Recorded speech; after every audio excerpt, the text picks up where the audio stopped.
ಬೆಂಗಳೂರಿನಲ್ಲಿ ಆಪರೇಷನ್ ಪಂಚತಾರ ಮುಂದುವರೆದಿದೆ. 5 ಸ್ಟಾರ್ ಹೋಟೆಲ್ಗಳಿಗೆ ಆಹಾರ ಸುರಕ್ಷತಾ ಇಲಾಖೆ ಶಾಕ್ ಅನ್ನು ನೀಡಿದೆ. 3 ದಿನ 30 ತಂಡಗಳು 3 ದಿನ 30 ತಂಡಗಳಿಂದ ನಗರದಲ್ಲಿ ಕಾರ್ಯಾಚರಣೆ ನಡೆಯಿತು.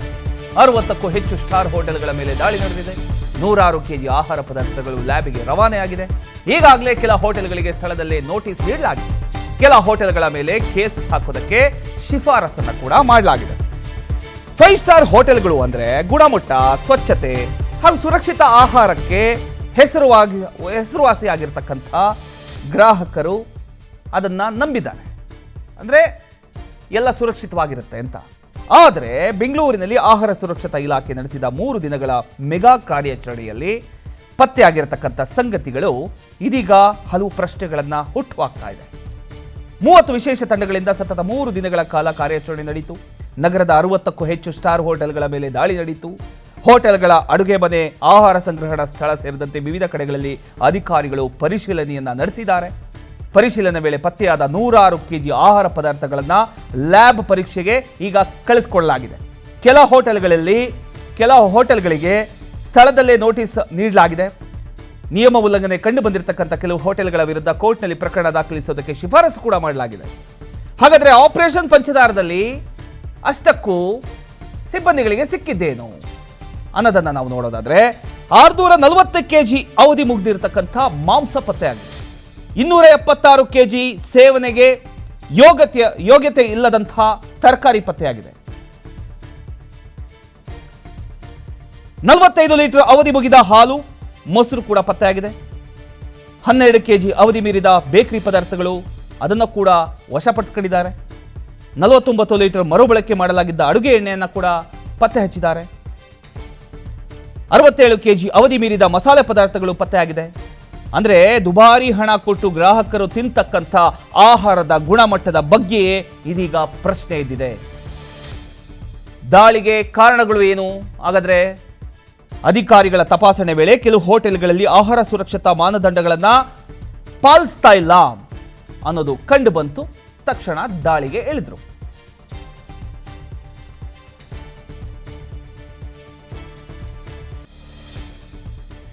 ಕೆಲವೆಡೆ ಫುಡ್ ಕಲರ್ ಬಳಕೆಯ ಬಗ್ಗೆ ಅನುಮಾನ ಶುರುವಾಗಿದೆ. ಆಹಾರ ಸಂಗ್ರಹಣೆಯಲ್ಲಿ ಅಗತ್ಯ ಸುರಕ್ಷತಾ ಕ್ರಮಗಳ ಕೊರತೆ ಇದೆ.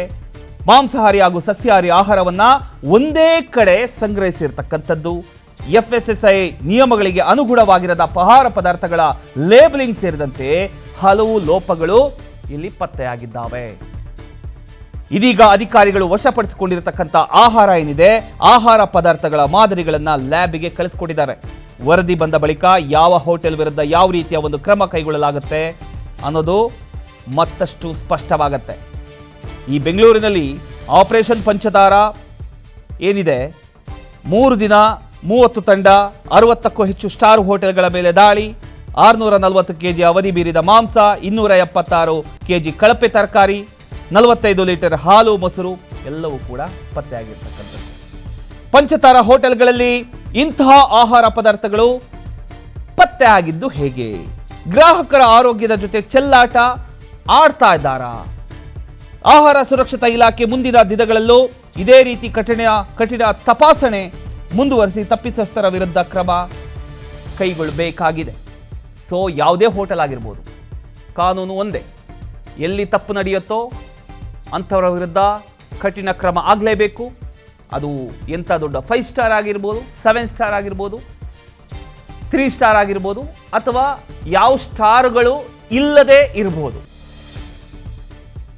ಯಾರು ಈ ರೀತಿ ತಪ್ಪು ಮಾಡಿದ್ರು ಶಿಕ್ಷೆ ಆಗಲೇಬೇಕು. ಸೊ ಲ್ಯಾಬ್ ರಿಪೋರ್ಟ್ ಬರಲಿ.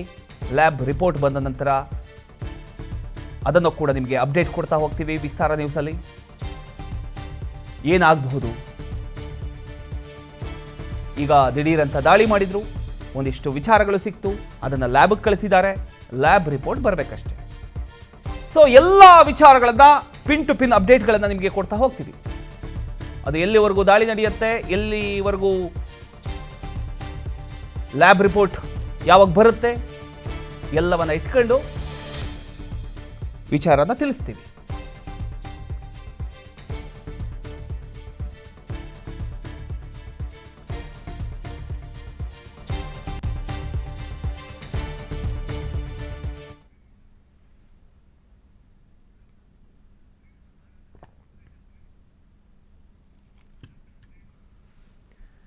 ಎಸ್, ಇದರ ಬಗ್ಗೆ ಮಾತನಾಡೋದಕ್ಕೆ ಡಾಕ್ಟರ್ ಪ್ರೇಮ ಅವರು ನಮ್ಮ ಜೊತೆಗಿದ್ದಾರೆ, ಆಹಾರ ತಜ್ಞರು.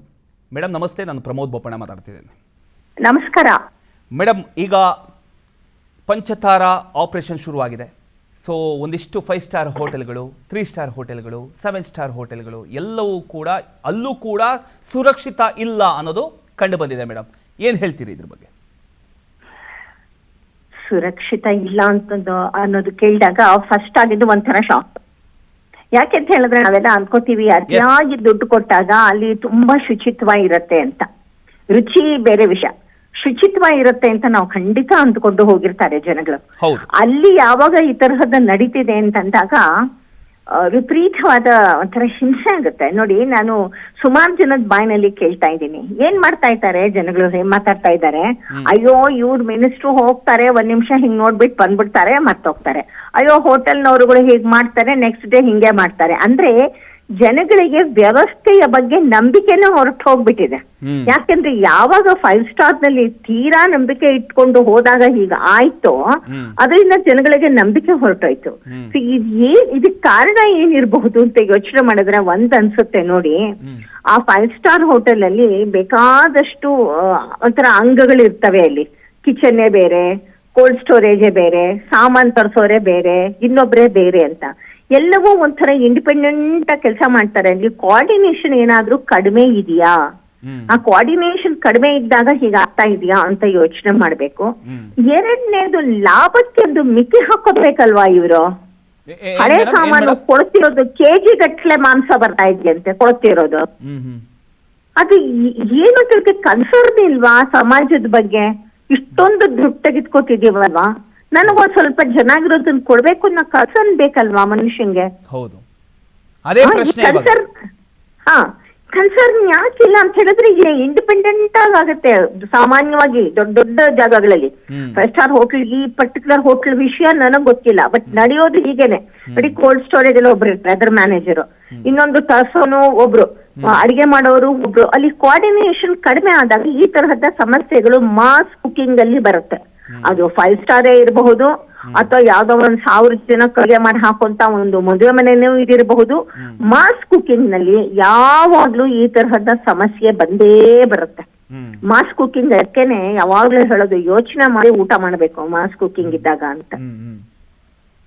ಇದಕ್ಕೆ ನೀವು ಬೇಜವಾಬ್ದಾರಿತನ ಅಂತ ಹೇಳ್ತೀರಾ, ಅಥವಾ ಬೇಕು ಅಂತಲೇ ಈ ರೀತಿ ಮಾಡ್ತಾ ಇದಾರೆ? ಅಂದ್ರೆ ಉಳಿಸೋದಕ್ಕೋಸ್ಕರ ಈ ರೀತಿ ಮಾಡ್ತಾ ಇದಾರೆ? ಅಂದ್ರೆ ಇವಾಗ ಸಣ್ಣ ಪುಟ್ಟ ಹೋಟೆಲ್ಗಳು ಅಂತ ಹೇಳಿದ್ರೆ, ಅಯ್ಯೋ ನಿನ್ನೆದು ಉಳ್ಕೊಂಡಿದೆ, ಯಾಕೆ ವೇಸ್ಟ್ ಮಾಡೋದು, ಸುಮ್ಮನೆ ಯಾಕೆ ಬಿಸಾಕೋದು, ಇವತ್ತು ಬಳಸ್ಕೊಂಡ್ಬಿಡೋಣ, ಯಾರಿಗೂ ಗೊತ್ತಾಗಲ್ಲ ಅನ್ನೋ ರೀತಿಯಲ್ಲಿ ಮಾಡುವಂಥವರು ಕೆಲವು ಜನ ಇದ್ದಾರೆ.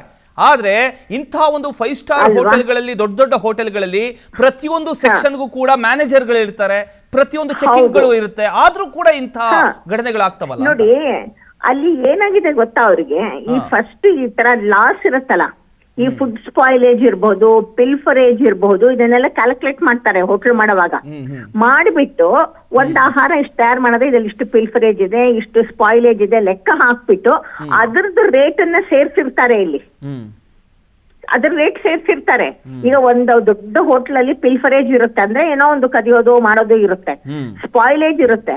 ಅದ್ ಕ್ಯಾಲ್ಕುಲೇಟ್ ಮಾಡಿ ಇವ್ರು ಹಾಕಿರೋವಾಗ ಇನ್ ಎಷ್ಟು ದುಡ್ಡು ಮಾಡ್ಕೋಬೇಕು ಅಂತ ಇವ್ರಿಗೆ ಯೋಚನೆ ಇದೆ. ಅದ್ ಕ್ಯಾಲ್ಕುಲೇಟ್ ಮಾಡಿದಾರೆ ಇಲ್ವೋ? ಅದೆಲ್ಲ ಮಾಡ್ಬಿಟ್ಟು ಅದಕ್ಕೆ ಒಂದು ಅಷ್ಟು ಪರ್ಸೆಂಟೇಜ್ ಲಾಭ ಇಟ್ಟುಕೊಂಡು ಅವ್ರ ಹೋಟ್ಲ್ಗಳನ್ನ ನಡೆಸೋದು. ಸಣ್ಣ ಹೋಟ್ಲ್ ಅಲ್ಲಿ ಅದನ್ನ ಅವ್ರು ಕ್ಯಾಲ್ಕುಲೇಟ್ ಮಾಡೋ ಅಷ್ಟು ಚತುರತೆನೂ ಇರೋದಿಲ್ಲ. ಇಲ್ಲೆಲ್ಲ ಎಕ್ಸ್ಪರ್ಟ್ಸ್ ಇರ್ತಾರೆ, ಫುಡ್ ಎಕ್ಸ್ಪರ್ಟ್ಸ್ ಇರ್ತಾರೆ, ಟೆಕ್ನಾಲಜಿಸ್ಟ್ ಗಳನ್ನ ಕನ್ಸಲ್ಟ್ ಮಾಡಿರ್ತಾರೆ, ಅವರೆಲ್ಲ ಕ್ಲೀನ್ ಆಗಿ ಕೊಟ್ಟಿರ್ತಾರೆ, ಇಷ್ಟು ಸ್ಪಾಯಿಲೇಜ್ ಇದೆ, ಇಷ್ಟು ಇದಿದೆ ಅಂತ. ಇದು ಸಣ್ಣ ಹೋಟ್ಲ್ ಅಲ್ಲಿ ಇರಲ್ಲ. ಹೋದ್ರೆ ಹಾಕೊಳ್ಳಿ, ಸಣ್ಣ ಹೋಟ್ಲ್ ಪಾಪ ಅವ್ರಿಗೆ ಗೊತ್ತಿಲ್ವೇನೋ ಅಂತ ಒಂದು 4 ಪಾಯಿಂಟ್ ಅಷ್ಟು ಕ್ಷಮೆ ಕೊಡ್ಬೋದು. ಇವ್ರಿಗೆ ಎಂತದ್ರಿ, ಅದನ್ನೆಲ್ಲ ಸೇರಿಸ್ಕೊಂಡೆ ಬೆಲೆ ಮಾಡಿದ್ದಾರೆ. ಇದು ಉದ್ದೇಶಪೂರ್ವಕವಾಗಿ ಆಗಿರೋದು, ಇದೇನು ಮುಗ್ಧತೆಯಿಂದ ಆಗಿರೋದು, ಅಚಾನಕ್ ಆಗಿ ಆಗಿರೋದು ಖಂಡಿತ ಅಲ್ಲ. ಇದು ಅಚಾನಕ್ ಅಲ್ಲ. ಇದು ಇವಾಗ ಲ್ಯಾಬ್ ರಿಪೋರ್ಟ್ ಬರಲಿ, ಯಾವ ರೀತಿಯ ಒಂದು ತೀರ್ಮಾನ ಕೈಗೊಳ್ತಾರೆ ಅನ್ನೋದನ್ನ ನೋಡೋಣ. Madam, thank you so much madam.